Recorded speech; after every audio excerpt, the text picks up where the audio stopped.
Hello everyone, it's me Jamie. Welcome to another video. Today I'm going to be doing your standard April wrap up. I'm going to be talking about 10 books today, all the books that I've read in April, although I am kind of cheating because technically I didn't read some of these books in April, but I'm trying to get back into, or I'm hoping to get back into doing really regular, like monthly reading wrap-ups. So I thought I'd just take a moment to share these 10 books that I have read, and then hopefully we'll get back into like monthly wrap-ups after this. So you guys know how these videos work, so I thought let's just get straight into it. The first book that I read in April was Grown by Tiffany D. Jackson. I loved this book so much. This is such a good YA, like thriller, hard-hitting contemporary. There's actually a full reading vlog on this on my Patreon, as I did like a reading my physical TBR bonus episode for my patrons, and this was the book that was selected.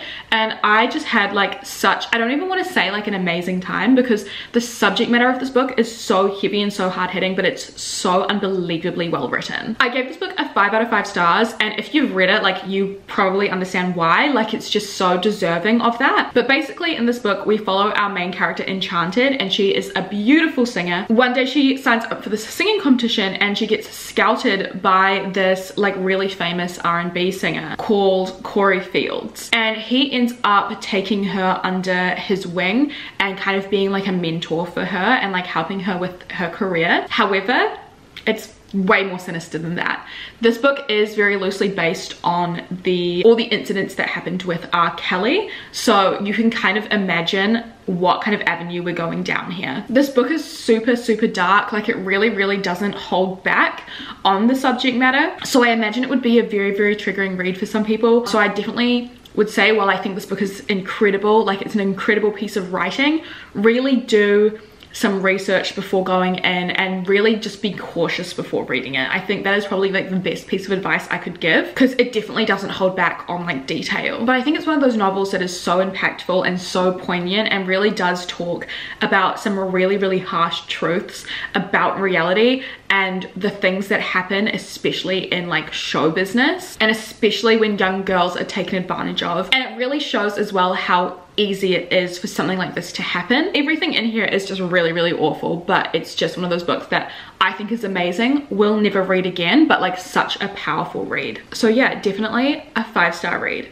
Really good. After that I read Rouge by Mona Awad, which is another book that has a full reading vlog on my Patreon because it was a book club pick for us, and I also loved this. I gave this one 4 stars. I didn't love it as much as I loved Grown, but I thought it was such a thought-provoking book and I really loved it. This is basically an adult horror novel about the beauty industry and society's obsession with beauty. I'd almost say that it's kind of like a critique and commentary on Western beauty standards as well. Actually, I wouldn't almost say that. I would definitely say that. Like that is like such a massive theme in here. But basically we follow our main character Belle. Her mother passes away, and when Belle is going through her belongings, she finds this pair of shoes which kind of lure her to this like secret society of people that kind of are promising beauty. It's like a spa, and Belle has always been really obsessed with like skincare. She's obsessed with skincare videos, and she's just obsessed with the idea of being beautiful. I think it's really important to mention that our main character is Egyptian, so she's obsessed with this idea of like the Western beauty standards, which once again is a massive theme, but there are so many fucking themes in this novel. It's very thematic, but I think it does talk about these like issues and critique this industry with such a tongue-in-cheek kind of like sense of humor. One thing I will say that I really wasn't expecting is like, why is Tom Cruise a central character? Like, I don't want to say anything else, but like, why is he? This is the most unexpected Tom Cruise sighting of 2024. One of my least favorite critiques about Mona Awad's books is that they're kind of nonsensical. Because yes, I would say that they're very like, there's an element of mystery and not everything is super straightforward, but everything in this book, whether it be a Tom Cruise motif or a jellyfish motif, all of those things, it's not nonsensical to me because everything has a greater meaning. And every single one of Mona Awad's books is about womanhood and being a woman in society. And I feel like it's almost demeaning to call these books just like nonsensical weird horrors, because like they actually do truly say so much. I love Mona Awad's writing style so much. I thought this was just so much fun, and so thought-provoking. Like, there are so many things that I picked up on that I was like, does this mean this? And then does this mean this? And also there was an element of like Faustian in here, like an element of selling your soul, and I loved the idea of that so much because I love Faustian stories, and this just had like all the ingredients for like a book that I would really enjoy. The only reason I didn't give it 5 stars is just because I felt there were moments that were kind of repetitive. That is literally it. In reflection, this honestly could be a 5-star. I really loved this book. I thought it was beautiful. I love Mona Awad. I love her so much.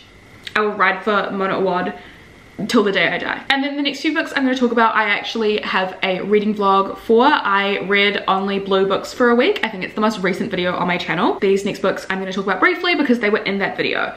So the first book that I read for that was The American Roommate Experiment by Elena Armas, which is a contemporary romance. It took me like well over a month to read this, which is kind of ridiculous because it's a pretty standard like contemporary romance, but it was just kind of boring, and I was just like not in the right place to like be reading this at the time when I first started it. But I finally finished it in April and I gave it 2 stars. It was just one of those books that I will never care about. Like, I wish I cared, and it was fine. I feel like I've seen people rate it way harsher, and I don't think it deserves that. Like, it's not like it's offensive, it doesn't do anything like really heinous. It was just boring and kind of unoriginal in my eyes. Basically, it's like a friends to lovers kind of romance. We follow our 2 main characters who are sharing an apartment for separate reasons, and our main character Rosie has always had a crush on the other main character Lucas, purely through social media. Like, he's the cousin of one of her best friends, and she's seen him on social media and been like, he's fucking hot. And then they're in this apartment together and they're becoming friends. She's in a bit of a rut because she's writing a romance book, but she's got writer's block, and he's like, let me like be romantic for you, but we're friends. I just feel like the slow burn of it kind of dragged on a little bit, and I really like slow burn a lot, but I just feel like communicate. Do you know what I mean? Like, I'm just gonna like talk, guys, just talk. Also, the 3rd act breakup was like super frustrating, and I just found elements of it like kind of cringe. Like, I feel like I don't mind a quirky main character, funnily enough. I'm not really that bothered by that. I know a lot of people are, but like, I'm not super bothered. But there were some elements that I was just like, it's just a bit far now. It's going a bit far. It's a bit too silly. Honestly, I thought the book was fine. That's kind of the best way I can put it. I gave it 2 stars because usually I save a 3-star for like a book that I like, but like is just okay. Whereas like, I didn't actively like this one, but I also didn't actively hate it. I don't know. I will probably never think about this ever again. The next book I read, I don't even want to talk about this. I hated this. It was The Teacher by Freida McFadden. And it was Freida McFadden's first flop for me. Freida McFadden is a thriller author that writes just the best junk food thrillers. Always a great plot twist, always like so bingeable, so much fun. And this one just missed the mark. I gave it 1 star. Basically, in this book, we follow our 2 main characters. One of them is a teacher and the other one is a high school student. This is also gonna sound really convoluted, so bear with me. But the high school student is back at school after being accused of sleeping with a teacher, and then that teacher got fired. And then our female main character, the teacher, she hates this high school girl, but also she's married to this really like other handsome teacher. And our high school girl is like in the handsome teacher's class, and our main female character teacher is like insecure about that. It sounds really, really convoluted, right? And that's because it is. The plot is just dumb. Like, it's just stupid. Was it easy to read and bingeable? Like, yes, of course, every Freida McFadden is, but there was just so much in here that I just could not stand by. The plot twist was frankly offensive. The fucking second plot twist in the epilogue, also fucking offensive. Like, it was just full of pedophilia, and no character was likable. And I'm not saying every character needs to be likable, but if we're demonizing a certain character for doing one thing and then celebrating another character for doing the exact same thing, I can't stand by this book and be like, it's a good book. Like, it's literally, when I say this book is nonsensical, this is what I mean. Like, this is nonsensical. It's not cohesive whatsoever, and it's just inconsistent, and I didn't like it. My first flop by Freida McFadden. Seriously, what the fuck? 1 star. Not good. I've read a lot of Freida McFadden, and if you do want to like read a nice easy thriller, like, I can give you other recommendations. Just don't read this one. It was not good. Then I read this little short story called Galatea by Madeline Miller. It is a tiny little short story, but I gave it 5 out of 5 stars. This was beautiful, and I feel like Madeline Miller really just has a way with words. Like, how can she create this beautiful feminist manifesto in the space of 56 pages, and the pages look like this? It was stunning, 5 stars. Basically, this is a kind of reimagining of a Greek myth, and that is the story of Pygmalion. And Pygmalion was this kind of incel character who created a statue of the perfect woman and then brought her to life. And this is kind of a reimagining of that story from the woman's perspective. And it was so beautifully written and so like heart-wrenching. Like, tell me why I wanted to cry while I was reading this. It really did say so much in such like little time. And I just really appreciated it. I thought it was so beautifully written, and Madeline Miller is just, she's just so good. Like, please can I have another novel by her immediately? I really recommend this book. It will take you like fucking 15 minutes to read, and it's so worth it. So yeah, this little short story, I love it. And then finally, for that Blue Books video, I read An Absolutely Remarkable Thing by Hank Green. I also need to apologize for the lighting. I'm using natural lighting, and as you can see, the sun is now streaming in and making me a little blown out. But anyway, I read An Absolutely Remarkable Thing by Hank Green. This is kind of like an adult sci-fi novel, and I rated it 4 stars. I really enjoyed it, and I was really happy with kind of where it left off. I don't know if I'm gonna read the sequel, because I know there is a sequel, but I don't know, I just really enjoyed this. Basically, we follow our main character. Her name's April, and one day she finds this giant statue in New York, and she takes a video of it with her friend who has like a little YouTube account, and they end up going viral. And then April ends up kind of being a spokesperson for this giant robot that was found in the middle of New York City, and people have since found them all over the world.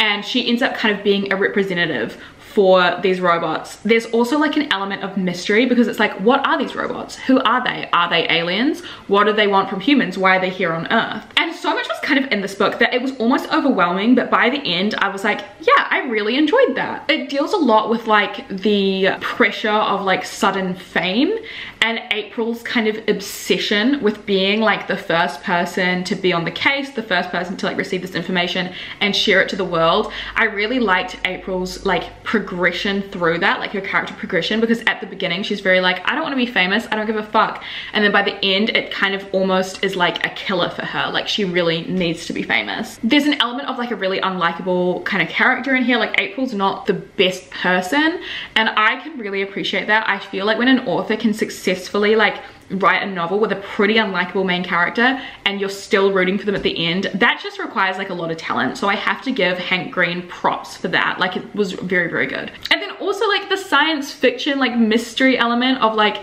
these robots and like what they're doing here was also really fun. Like, I feel like there was kind of like a mystery at every turn, and like puzzles that our main characters were figuring out that we as the readers were also kind of figuring out at the same time. I just feel like so much was going on here that it was like overwhelming, but like I was never bored. Do you know what I mean? Like, at times it got repetitive, but I was never like bored during those times of repetition. I really liked it. This has also been on my TBR for so long, like one of the longest books that I had on my physical TBR, and I'm so glad I finally read it, and I'm so glad I really enjoyed it. So yeah, 4-star read. Really love this one. After that, I read Those Who Pray by Jennifer Moffat, which is a YA thriller. Unfortunately, I did give this one 2 stars. I just felt like it was a little bit undercooked, if that makes sense. I feel like it wasn't super well written, but the story was kind of entertaining. It just wasn't really what I expected. But anyway, in this novel, we follow our main character, Emily. She's at this college and she feels a little bit out of place, but she makes these new friends and then kind of just ends up in a cult. And it's a religious cult, and she is head first in this situation, and it's very dangerous, and it's quite sinister. And the thing is, I feel like I would have really loved this, because there is no trope I love more than sinister religious themes. Like, I genuinely, that is some of my favorite like pieces of media, like movies, books, where it's like sinister and religious. I eat it up every time. Nothing against religion, I just love religious horror. Like, I can't explain it, but I feel like our characters were really underdeveloped, and I feel like it just wasn't very well written. Like, it wasn't very straightforward, if that makes sense. Or it was, but like it was very wishy-washy at the beginning. So by the time we really got to like the meat of the story, like the interesting stuff, I'd kind of already checked out, because the first half was so like boring and repetitive, and like our characters didn't have any juice. Do you know what I mean? Like, they didn't have a lot going on for them. And it was one of those things as well where like I just felt like the motivations behind some of our main characters' decisions at the very beginning was very like lackluster. Like I feel like I didn't truly believe how she got into this situation. But then at the like in the author's note or the acknowledgements, it kind of said that the author's intention was to show how easy it was to get swept up in these kind of situations and like, you know, manipulated by these cults of people that believe they're like changing the world. And I was like, oh, okay, well, I feel like I didn't really get that, unfortunately. Like I kind of was like, babe, how have you ended up here? However, I've never been targeted and seduced by a religious cult, so maybe it is accurate, I don't know. I thought it was okay. 2 stars, not really a book that I'm ever really gonna think about again. I just think there are better YA thrillers out there. Okay, we're kind of going through a pattern of lackluster YA books because the next book I read was A Study in Drowning by Ava Reid, and I know that I'm gonna have an unpopular opinion with this one. This is a YA fantasy and I rated it 2 stars. I'm so sorry, I know there are like lots of like fans of this book out here, but I wasn't buying it. I wasn't buying it. Basically, this novel, we follow our main character, Effie, and she is obsessed with this fairy tale about like a fairy king seducing a princess. She gets an opportunity to go to the manor where the author like first wrote the book and kind of like write a thesis paper on the novel. There's also another character called Preston who's kind of like an academic rival that also is at the manor and is also trying to uncover some mysteries about this fairy tale, and they're kind of on opposing sides. Like he kind of is like anti the fairy tale and she's very like pro the fairy tale, like it's her like favorite novel. But while they're there, they do uncover all these mysteries about the author and find out that maybe he's not all that he seemed. It's very much not what I was expecting when I picked this up. Like there's a lot of elements of men taking advantage of young women, and it's just not what I was in the mood for reading, which I know like sounds really bad because I shouldn't put my own personal expectations and bias on like the novel when I'm trying to think about it like from an objective standpoint, but I just didn't really like the book anyway. Like even if that wasn't an element, I just found the prose to be beautiful, yes, but like kind of boring and kind of repetitive, and I felt like it was supposed to be kind of like an academic rivals to lovers element in here as well, and I just didn't really buy their chemistry. And once again, I found the characters to be kind of bland. Like I felt them to be kind of plain.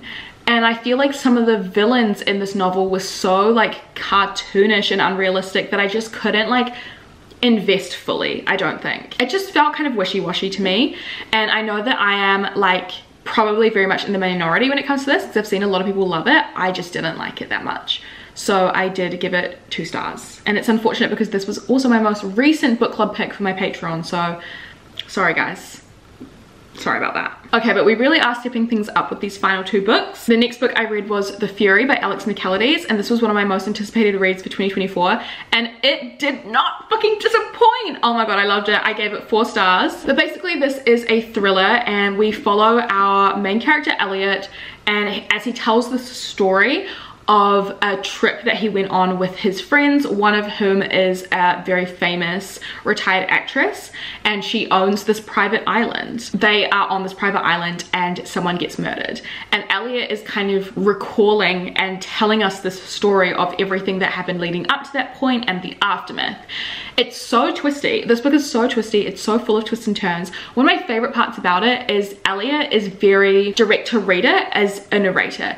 He's very like, oh, I bet you're thinking like, how did this happen? And like, I bet you think that this, like, it was really like direct to reader, and I loved that. I really liked that writing style, and I just love one thing I'm a fucking sucker for.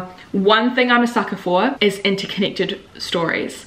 And Alex McCallides, right, he is the author of The Silent Patient and The Maidens, interconnected into here. Like this universe, oh my god, so many unhinged people in this universe, and I eat it up every single time. I just feel like the characters were all so strong. Like Alex McCallides really does have a way of writing these plot twists, really strong motivations, really unhinged characters, but like everything makes sense. Like it's one of those things where it's like, if I told you the exact plot, all spoilers, everything that happened, you'd be like, wow, that kind of sounds fucking ridiculous.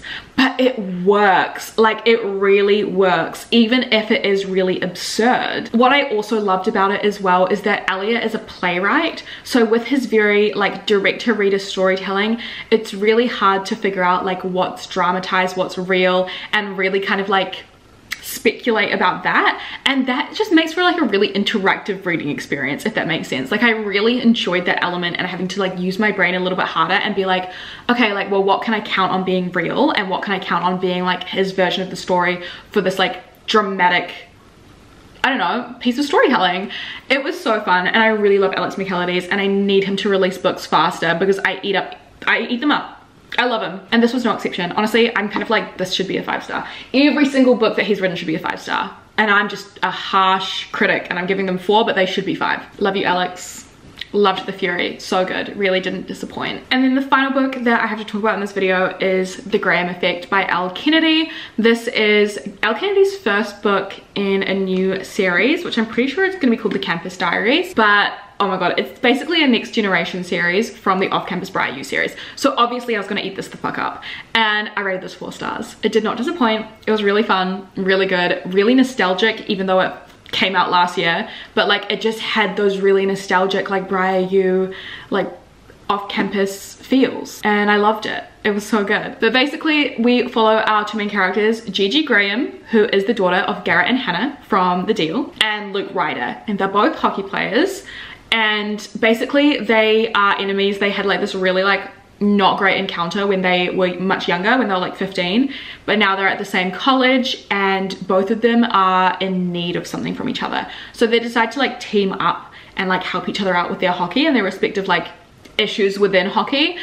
But while they're teaming up, they kind of are like, oh wow, like we need to now fight this attraction for each other. It was just so fun. Like it was honestly such a good time. The nostalgic vibes were definitely like the pinnacle of why I loved it, but also I just think Elle Kennedy has such a good way of writing side characters and like writing an entire world and friend group, and you feel like you're part of it. Like it's just so entertaining. Not a single page is boring. The ending took me by surprise. I'm not gonna like share it with you. It was just like a little surprising, but definitely still like a really fun read. I just love the characters and what they were going through. I love the sense of humor. I love the banter between all the hockey fuckboys, the hockey himbos, if you will. And it was just so fun. It was just so fun. It was also so good seeing like Garrett and Hannah again as like adults, as like parents, and I just cannot wait to read like the next book in the series. So this was a really good way to kind of end off the reading month. So those are all the books that I read in April, maybe slightly before April as well, maybe a couple days after.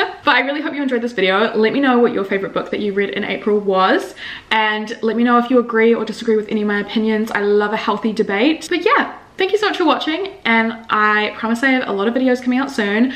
A reminder that all my socials are linked down below, along with my Patreon, so if you do want more like extra content from me, that is all linked down below on the page. But yeah, I love you all so much, and I'll see you very, very soon in the next video. Bye!